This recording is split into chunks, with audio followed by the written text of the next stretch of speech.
एकदम टूटे पिंडा फूटे हो लेखा दरगाह माही, जिसमें आपकी मृत्यु हो जाएगी। आपको पकड़कर यम के दूत जो भक्ति नहीं कर रहे हैं, आप जी को धर्मराज के दरबार में, न्यायाधीश के दरबार में खड़ा कर दिया जाएगा, जो काल का न्यायाधीश है। और वहां जाकर के आपसे पूछेंगे कि भाई निकाल क्या लाया गठड़ी में, दिखा तेरा परस, कितनी माया इकट्ठी करके लाया तू। जो पूंजी लेकर गया था मनुष्य के श्वासों की, अब दिखा कितना कमा के लाया। फिर ये नीचे को मुंह कर लेगा ऐसे। पुण्यात्मा, ये जब मनुष्य शरीर छूट जाता है उस समय इस प्राणी के साथ ऐसे बीतती है जैसे सौपन में क्या देखते हैं कई बार एक गरीब व्यक्ति, और क्या देखता कि कार में बैठा जा रहा है।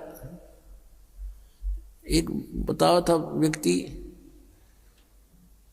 कहने लगा मैं आज सपने में ऐसा देखा कि जैसे कार में बैठा हूं और कार चला रहा हूं, और ब्रेक लगाया, आगे एकदम कोई ऐसी स्थिति आ गई, ब्रेक लगाया, जोर से पैर मारा और रजाई फटी हुई थी उसकी, उस रजाई में का पैर आर पार हो गया।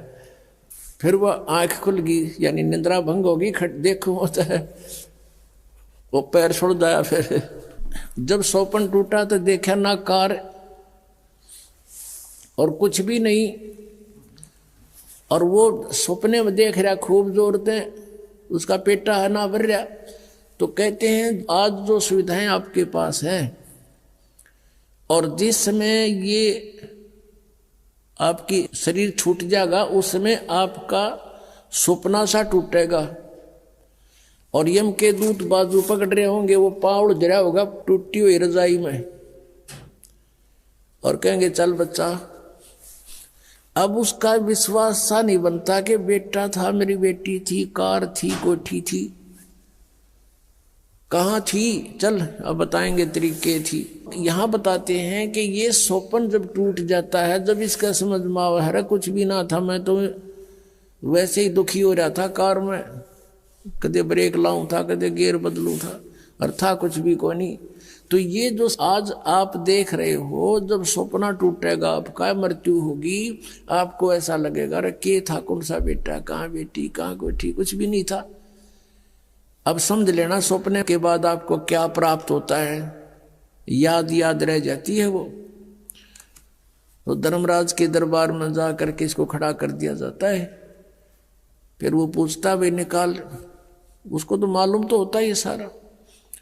तो फिर वो क्या बहाना मिलाता है, क्योंकि उसको याद आ जाती है कि मैं वायदा करके गया था भगवान से, हे परमात्मा जे इब के मनुष्य शरीर मुझे मिल जावे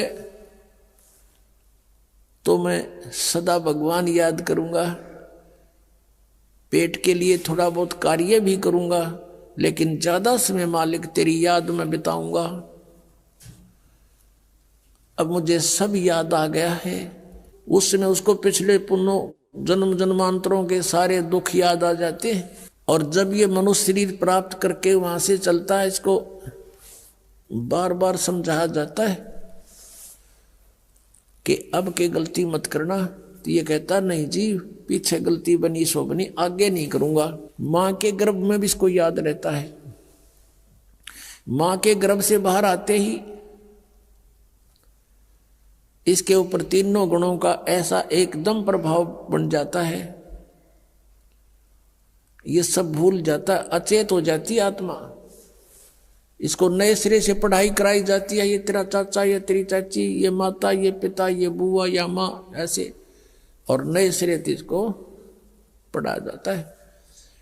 अब जब तक हम सत्संग में नहीं आते और सतगुरु नहीं मिलते, नकली संतों के सत्संग से भी लाभ नहीं, क्योंकि उनके पास ना नाम ना ज्ञान। उद्देश्य उनका अवश्य है कि हम सत्संग सुनावा, लेकिन सत्संग